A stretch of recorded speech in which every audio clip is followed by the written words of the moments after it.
OK， 大家下午好，欢迎你们又再回到我们的大成直播。今天很荣幸，我们又邀请回我们的跨国我夫妇就是Joshua 弟兄，还有 Kelsey 明华姐妹。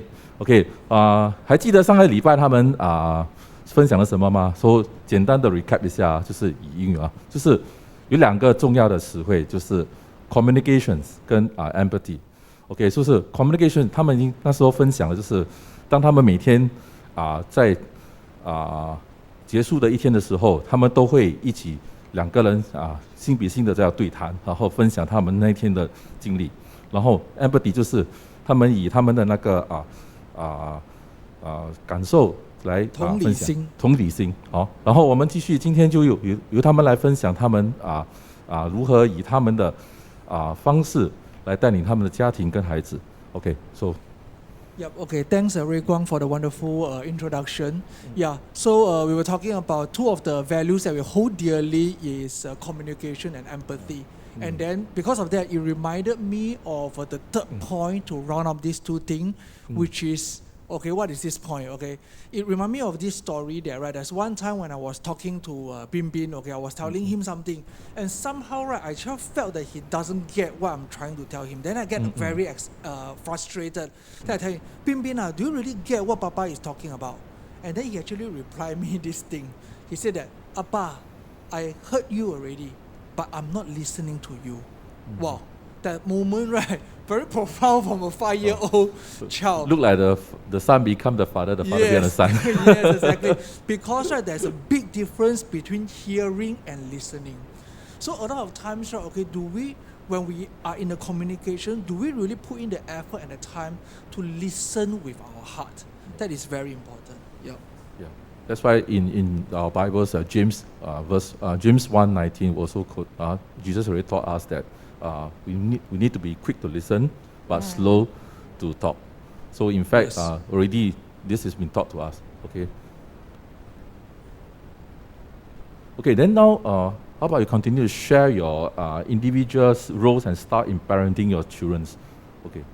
Yeah, just like the previous time that we shared, actually me and Myung-Hwa, we are polar opposite. Okay, we are very different from each other. Yeah, and we thank God that how God put the two of us together. Yeah, so a recap there, right? I'm the one that is very relaxed, very chill, very organic, very free-flowing kind of person. Yeah, so that is my strength. But you also come with a weakness. Sometimes I end up being all over the place and also a little bit disorganized. Yeah, that's who I am. And for Myung-Hwa, right, she is very structured, very strict, very rigid. Okay, and also she sets a lot of rules for herself and for the family. Yeah. So that is both the strength and the weakness, lah. But to sum up, is right. Okay, it's almost like I'm like the art of things, and she's the science of things. Yeah, Joshua, thank you. Yeah, so actually, I share with my story that I used to record my son's routine when my son was born to until the 2 years plus. I used to record his routine, like what time he wake up today, how many times he poo-poo. Oh. And what ingredients actually I put on his meal. Yeah. Very detailed person. 365 days, every single day. Wow. That means until from 1 year old to 5 years old, you have been doing today? No, I don't 3 do years it old, now I see. already. I shift to my second year. Now shifting to the second one. Because she is still 1 year and a half. I see. Yeah. I think that makes Joshua feel that I'm a structured person. If you ask me why I did so, it's because there is a lot of reasons. But firstly, like I shared before, I like to take notes. And also secondly, it's quite good that actually I can see my child growth and development at a glance. I see. Yeah, and then lastly, if in case I'm not around, Joshua can see the menu. See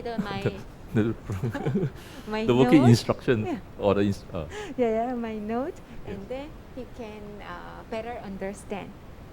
So that means you've been lessons writing already. this for the few years. You can actually come out with books already, right? Some sort.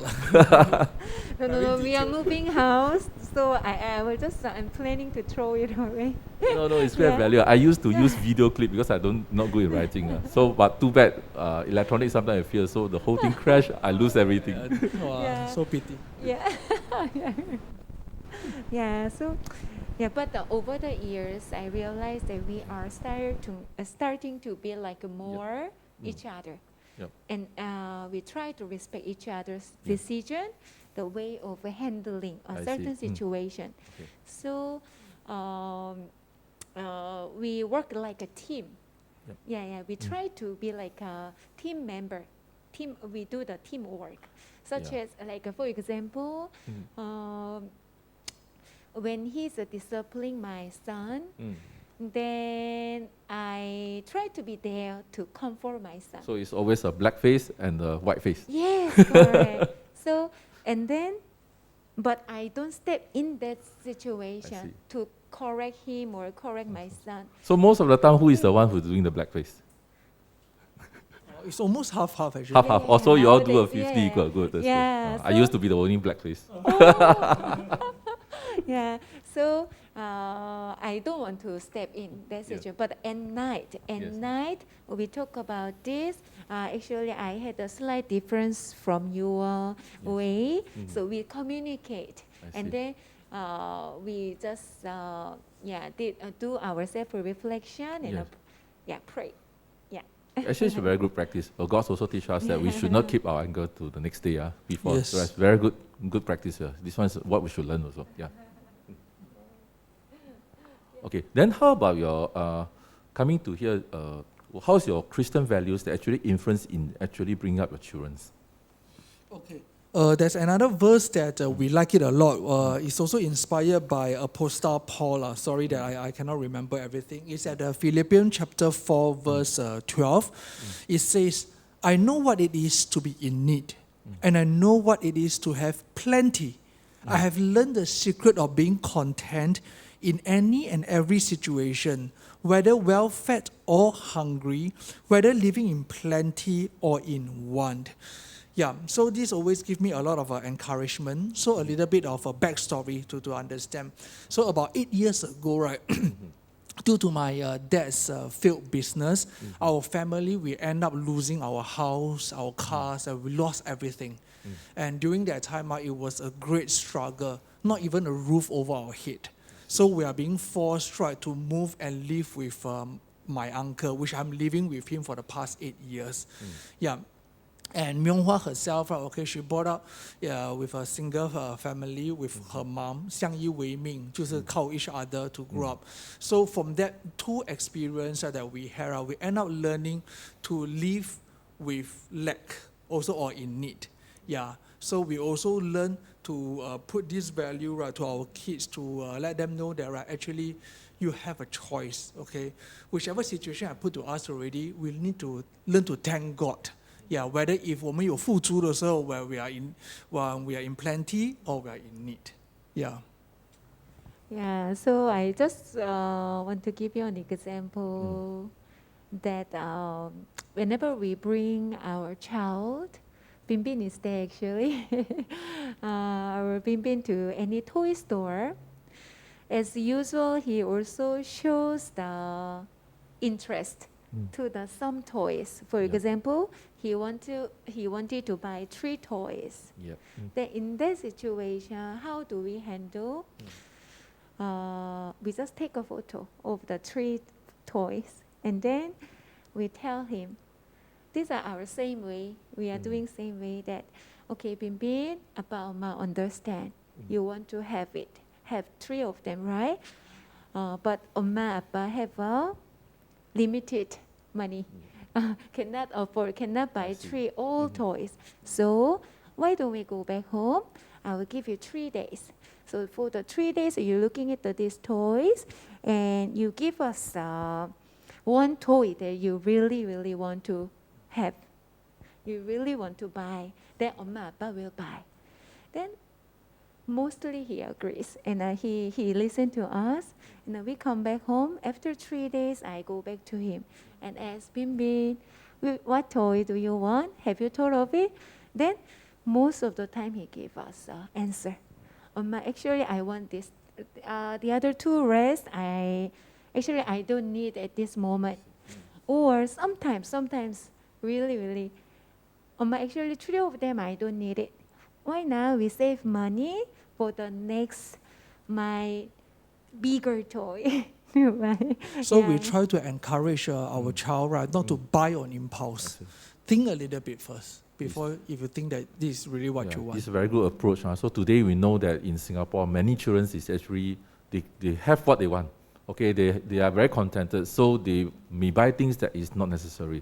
So it's good, even though you can afford it, I believe you can afford it, 3 toys, but it's to let them understand this kind of buying things with thinking process, okay, for children to think from a young age so that they will not anyhow spend the money. It's a very good approach. Yes, exactly. Yeah. And also teaching them to count our blessings. Yes. Yeah, especially when we live in Singapore. And talking about counting of a blessing, okay, another lesson that we always teach him is because lately, our family, we love to go fishing. Yeah. So when we go fishing, we all know that in Singapore, not every time you go and fish, you will get a fish. So every time he will tell me that, Appa, can we pray to God that, okay, we ask for a lot of fishes, okay? 得人如得鱼, ask for very fishes. Then I say that yes, we can pray when we can ask for fishes, but at the end of the day, right, even if we have no fishes, right, we will still give thanks to our Lord. Yeah. So from then on, every time before we go fish, after the prayer, he will always remind me, Papa, 我们要感谢主, even if we don't have any fishes. Yeah. So don't worry, next time we can go and find our brother Ting Xiang. He definitely, so far I know that he go every place, he sure can catch a fish. Wow, that's good. Or Fuye also. Yes. So during these pandemic times, right, does your family face additional stress, and then how does it actually affect your families now? Wow, that is a very emotional topic, to be honest. In fact, it's not just, it's everywhere. So for sure, for your family, every family is facing it. So maybe you can share your thoughts, what kind of stress have been actually influence your parenting stuff?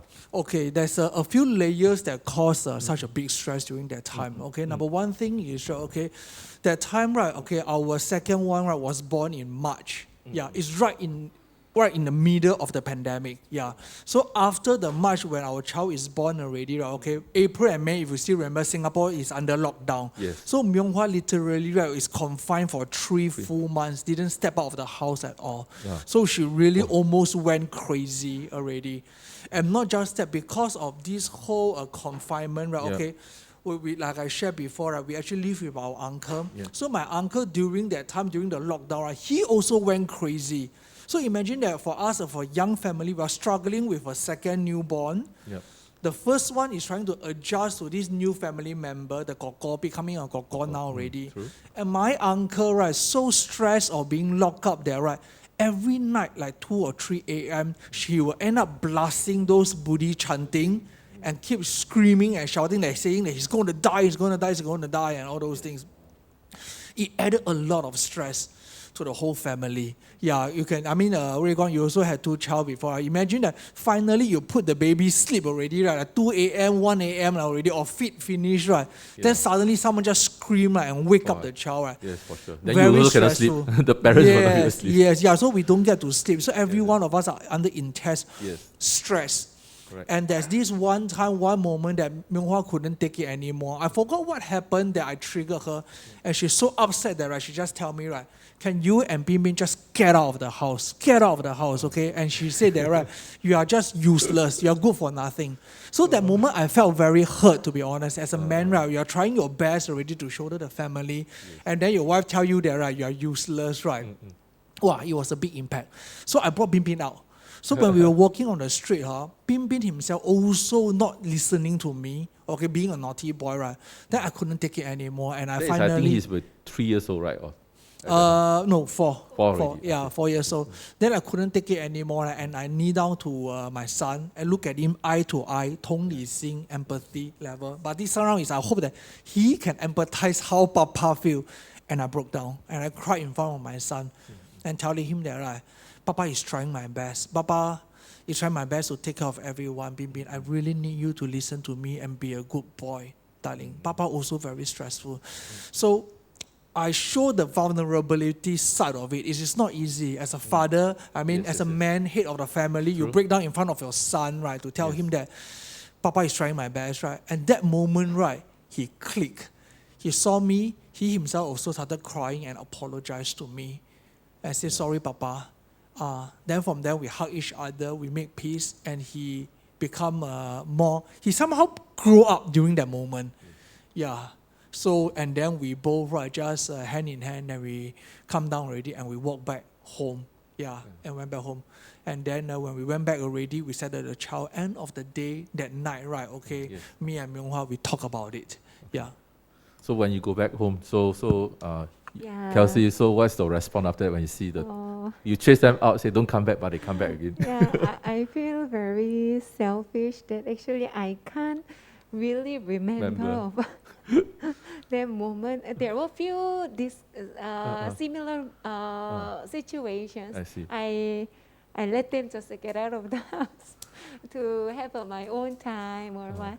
But for sure, during that pandemic, it was very hard for us, but also I have learned a lot to become a better parents. As a first-time parents, we also did make many mistakes also, and also I get to know better about myself.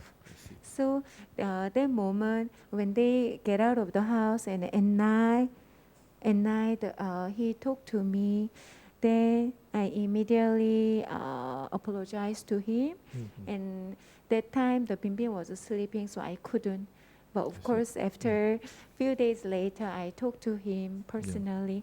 Oma very sorry. Oma also don't know after giving birth to Min. Oma also cannot control, sometimes cannot control my emotion, and feel very sad. So Oma also not perfect. So please forgive me like that. And we did a lot of self-reflection, and I prayed a lot that moment. So we are still learning as a parents.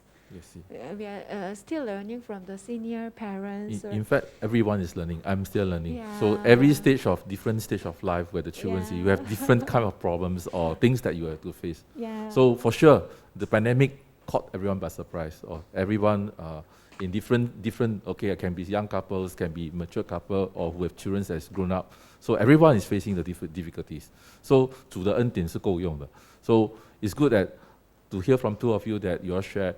As a parent, we also can actually, lower ourselves to the children's level to explain, to show them our weakness. In fact, to show them that actually we also have a 脆弱的一面. Okay, so something that actually I don't do. So from what you're sharing, these two sessions, actually something that I can consider in future. Okay, yeah. Usually we try to, as what you say, as a head of the family, you will act as if like you should not break down. You are the pillar. The pillar cannot break. That is the kind of thinking perception. Okay, but actually this point is another one. It's like heart-to-heart talk. I like your parts that every time, at the end of the day, you all talk heart-to-heart. Okay, so thank you very much for this sharing for these two sessions. So again, we thanks Joshua and Kelsey for sharing all this the parenting stuff. Okay, and then for the next sessions that we're going to invite young couples. Okay, who is actually now preparing for their marriage in coming on February. So which is Brother Benjamin and Sister Liz. So stay tuned on next week, and where they will share their challenges during the pandemic time to actually prepare for their wedding, in their housing, in their banquets. Also another transnational couple. Yes, consider. Yeah. So it's Malaysia, correct? This round. Okay. True. Okay. So that's all. Thank you very much. Thank you, everyone. Joshua. Thank you, Kelsey. Thank you for your time, everyone. Take care. See you next week.